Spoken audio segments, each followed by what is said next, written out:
میری آج کی گفتگو کا موضوع ہے حب رسول کے تقاضے۔ ظاہر بات ہے کہ کوئی مسلمان ایسا نہیں ہوگا کہ جو مدعی نہ ہو کہ اسے حضور سے انتہائی محبت ہے، بلکہ جو عوام ہیں مسلمان، وہ چاہے بے عمل ہوں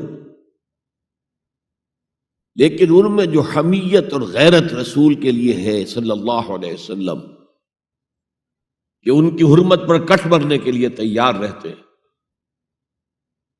تو اس سے میں سمجھتا ہوں کہ کوئی شخص بھی محروم نہیں ہے۔ لیکن اس حب رسول کے تقاضے کیا ہیں، ان کو سمجھنے کی ضرورت ہے۔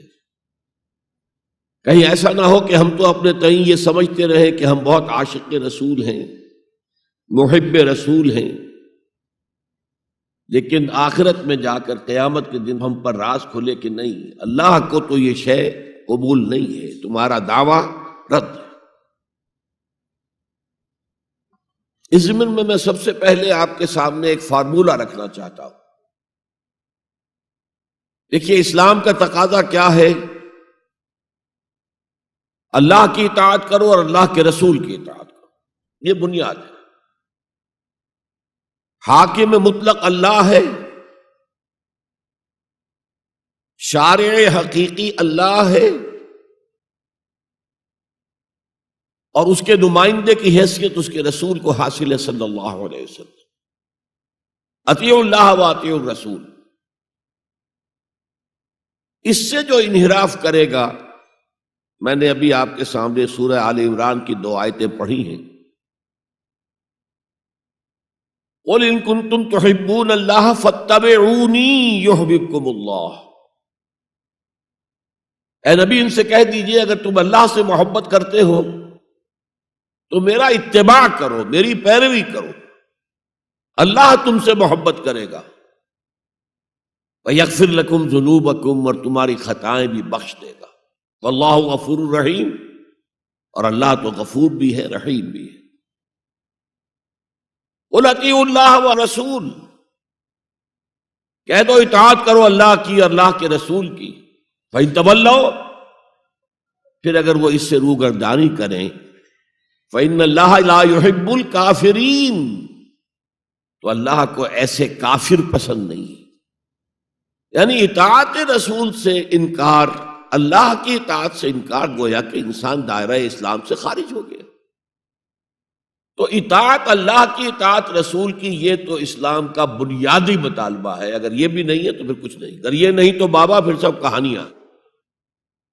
اب ذرا اس سے ایک قدم اوپر اٹھیے، اطاعت کے ساتھ محبت۔ جب اللہ کی اطاعت کے ساتھ اللہ کی محبت جمع ہو جائے گی تو اس کا نام ہے عبادت۔ امام ابن تیمیہ رحمۃ اللہ علیہ کے جو شاگرد رشید ہیں، حافظ ابن قیم رحمۃ اللہ علیہ، انہوں نے عبادت کی ڈیفینیشن کی ہے۔ عبادت کیا ہے؟ العبادت تجمع اصلین، 2 بنیادی چیزوں کو جمع کرنے سے عبادت وجود میں آتی ہے: غایت الحب وغایت الذل والخضوع، حق درجے کی اللہ کی محبت اور حق درجے میں اللہ کے سامنے گویا کہ پست ہو جانا، جھک جانا، بچھ جانا۔ انتہائی اطاعت، انتہائی محبت۔ انتہائی میں کیوں کہہ رہا ہوں؟ سورہ بقرہ کے 20ویں رکوع کی پہلی آیت ہے، والذین آمنوا اشد حبا للہ، اور جو لوگ صاحب ایمان ہوتے ہیں وہ شدید ترین ہوتے ہیں اللہ کی محبت میں۔ بعد میں یہ تو مثبت انداز ہے، منفی انداز میں جو آیت آئی ہے وہ بہت سخت وعید والی ہے، وہ میں بعد میں آپ کو سناؤں گا، تلاوت میں نے کی ہے۔ فارمولہ یہ ہے، اللہ کی اطاعت جمع شدید محبت برابر ہے عبادت کے، اور یہ عبادت جو ہے ہمارا مقصد تخلیق قرار دیا گیا۔ سورہ زاریات کی یہ آیت آپ میں سے حضرات کے علم میں ہوگی، وَمَا خَلَقْتُ الْجِنَّ وَالْإِنسَ إِلَّا لِيَعْبُدُونَ، میں نے جنوں اور انسانوں کو نہیں پیدا کیا مگر صرف اپنی عبادت کے لیے۔ یہ ہمارا مقصد تخلیق ہے۔ اس میں سے اطاعت والے حصے کی صحیح ترجمانی کی شیخ سعدی رحمۃ اللہ علیہ نے، زندگی آمد برائے بندگی، زندگی تو آئی ہے اطاعت کے لیے، بندگی کے لیے، غلامی کے لیے، عبدیت کے لیے۔ زندگی آمد برائے بندگی، زندگی بے بندگی شرمندگی۔ اگر اللہ کی بندگی ہی نہیں ہے تو سراسر شرمندگی ہے یہ، اور کچھ بھی نہیں۔ تو اللہ تعالیٰ کی عبادت جس کے لیے ہمیں پیدا کیا گیا، اسی کی دعوت تمام رسولوں نے دی۔ یا قوم اعبدوا اللہ ما لکم من الہ غیرہ، اے میری قوم کے لوگو اللہ کی عبادت کرو، تمہارا کوئی معبود اس کے سوا نہیں ہے۔ حضرت نوح کی دعوت بھی یہی تھی، حضرت ہود کی بھی یہی تھی، حضرت صالح کی بھی یہی تھی، حضرت شعیب کی بھی یہی تھی۔ بس فرق کیا ہے کہ پہلے رسول آتے تھے اپنی اپنی قوموں کی طرف صرف، لہذا آپ کو ان رسولوں کے ضمن میں ملے گا یا قوم اعبدوا اللہ ما لکم من الہ غیرہ، اے میری قوم کے لوگو اللہ کی عبادت کرو، اللہ کی بندگی کرو، اللہ کی پرستش کرو، اسی کو اپنا محبوب اصلی بناؤ اور اس کے ہر حکم کی اطاعت کرو۔ یا قوم اعبدوا اللہ ما لکم من الہ غیرہ۔ نبی اکرم صلی اللہ علیہ وسلم پر آ کر، کیونکہ آپ کی بعثت ہے پوری نوع انسانی کے لیے، تو اب یا قومے کا لفظ نہیں رہا، یا ایھا الناس، اے لوگو، اے بنی نوع انسان۔ یا ایھا الناس اعبدوا ربکم الذی خلقکم والذین من قبلکم لعلکم تتقون، اے لوگو عبادت کرو، بندگی کرو، پرستش کرو اپنے اس رب کی جس نے تمہیں بھی پیدا کیا اور جو تم سے پہلے تھے ان کو بھی پیدا کیا، تاکہ تم بچ سکو۔ یہ کیوں کہا دوہرا کر تم سے پہلوں کو بھی پیدا کیا؟ اس لیے کہ اکثر و بیشتر گمراہ لوگ، مشرکین کیا کہتے تھے اپنے رسولوں سے کہ ہم تو بس جی اپنے آباء و اجداد کے راستے پر چلیں گے، ما وجدنا علیہ آباءنا، جس طریقے پر، جس طرز عمل پر ہم نے اپنے آباء و اجداد کو پایا ہے ہم نے اسی پر چلنا ہے۔ تو واضح کر دیا تم بھی مخلوق ہو، وہ بھی مخلوق تھے، تم بھی انسان ہو، وہ بھی انسان تھے، تم سے بھی غلطی ہو سکتی ہے، ان سے بھی ہو سکتی تھی۔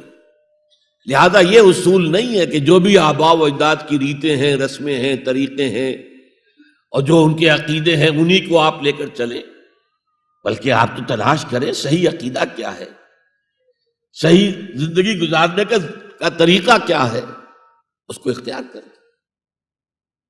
یا ایھا الناس اعبدوا ربکم الذی خلقکم والذین من قبلکم لعلکم تتقون، تاکہ تم بچ جاؤ جہنم کی آگ سے۔ یہ جو میں نے بتایا کہ اطاعت کلی، ہمہ تن، ہمہ وقت، ہمہ وجوہ، جزوی اطاعت نہیں، بس یہ ذرا نوٹ آف کوشن ہے۔ اگر ہم اللہ کا ایک حکم مانیں گے ایک نہیں مانیں گے، یہ جزوی اطاعت ہے، یہ اللہ کو قبول نہیں ہے۔ اللہ کی طرف سے تو یوں سمجھیے کہ پیکج ڈیل ہے، ٹیک اٹ اور لیو اٹ، لینا ہے تو پورا لو ورنہ دفع ہو جاؤ، اللہ کو تمہاری ضرورت نہیں ہے، تمہیں اللہ کی ضرورت ہے۔ یا ایھا الذین آمنوا ادخلوا فی السلم کافہ، اے ایمان والو اسلام میں داخل ہونا تو پورے کے پورے ہو، ادھورے نہیں۔ اور سورہ بقرہ کی آیت نمبر 85 کے اندر تو جو وعید آئی ہے، افتؤمنون ببعض الکتاب وتکفرون ببعض، کیا تم ہماری کتاب، ہماری شریعت کے کچھ حصے کو مانتے ہو اور کچھ کو رد کرتے ہو؟ فما جزاء من یفعل ذلک منکم، تو جو کوئی بھی تم میں سے یہ روش اختیار کریں گے ان کی کوئی سزا اس کے سوا نہیں ہے، کان کھول کر سنیے، ان کی کوئی سزا اس کے سوا نہیں ہے کہ دنیا میں ذلیل و خوار کر دیے جائیں اور قیامت کے دن یردون الی اشد العذاب، شدید ترین عذاب میں جھونک دیے جائیں۔ وما اللہ بغافل عما تعملون، اللہ غافل نہیں ہے، بے خبر نہیں ہے، لا علم نہیں ہے اس سے کہ جو تم کر رہے ہو۔ تم اپنی داڑھیوں کے طول سے اللہ کو دھوکہ نہیں دے سکتے، تم اپنے پائجاموں کو ٹخنوں سے اوپر رکھے اللہ کو دھوکہ نہیں دے سکتے کہ تم بہت متبع رسول ہو، تم اپنے عمروں اور حجوں سے اللہ کو دھوکہ نہیں دے سکتے، اللہ کو معلوم ہے کہ حرام کی کمائی سے حج کیا ہے تم نے۔ حرام کی کمائی سے عمرہ کیا ہے تو یہ جو جزوی اطاعت ہے کوئی اطاعت نہیں، اللہ کو قبول نہیں۔ آدمی سوچتا ہے کہ چلیے میں نے یہ کام اچھے کیے، یہ برے کیے، مجھے اچھے کاموں کا کچھ کریڈٹ بھی تو ملنا چاہیے نا، لیکن نہیں، اللہ کہتا ہے جزوی اطاعت منہ پر دے ماری جائے گی۔ اور جو دنیا کی سزا ہے وہ تو ہم اپنی آنکھوں سے دیکھ رہے ہیں۔ 130 140 یا 150 کروڑ مسلمان دنیا میں ہیں، ذرا اندازہ کیجیے، لیکن ہماری رائے کی کوئی اہمیت ہے؟ بین الاقوامی معاملات میں کوئی ہم سے مشورہ لیتا ہے کیا؟ آپ کا کیا خیال ہے؟ کس نمی پرست کے بھیا کیستی، ایسے بھی ملک تھے کہنا چاہیے، اب تو ان کا حال پتلا ہے، دولت کے انبار تھے ان کے پاس، لیکن ان کا مذاق اڑتا تھا مغربی ممالک، وہ چاہے سعودی بادشاہ ہوں اور چاہے وہ UAE کے امیر ہوں، مذاق ہی اڑتا تھا، نہیں کوئی حیثیت نہیں۔ حالانکہ کتنا بڑا رقبہ ہے انڈونیشیا کے آخری جزیروں سے لے کر موریتانیہ تک، سالڈ اسلامی آبادی، مسلمان آبادی۔ آپ کہیں گے کہ یہ بھارت جو ہے اس میں تو اکثریت تو نہیں ہے، لیکن 15 کروڑ یا 18 کروڑ تو آدمی یہاں موجود ہیں، لیکن کوئی عزت، کوئی حیثیت دنیاوی بین الاقوامی سطح پر۔ بہرحال یہاں بھی ہیں لوگ، کھاتے پیتے لوگ ہیں، ان کی اپنی کچھ عزت ہے اپنے معاشرے کے اندر، لیکن بحیثیت امت، بحیثیت قوم کیا حیثیت ہماری؟ تو الا خزی فی الحیات دنیا، وہ تو ہماری نگاہوں کے سامنے موجود ہے۔ اب قیامت کے دن کے بارے میں جو دھمکی اللہ نے دی ہے، وَيَوْمَ الْقِيَامَةِ يُرَدُّونَ إِلَىٰ أَشَدِّ الْعَذَابِ، قیامت کے دن شدید ترین عذاب میں جھونک دوں گا۔ اس پر اللہ سے معافی طلب کی جا سکتی ہے، دعا ہی کی جا سکتی ہے، اللہ ہم پر رحم فرمائیے۔ خليل بالقرآن هو إمامنا على هداية الله آمتنا، كلام ربنا هدايتنا، عطاء جبريل على رسولنا۔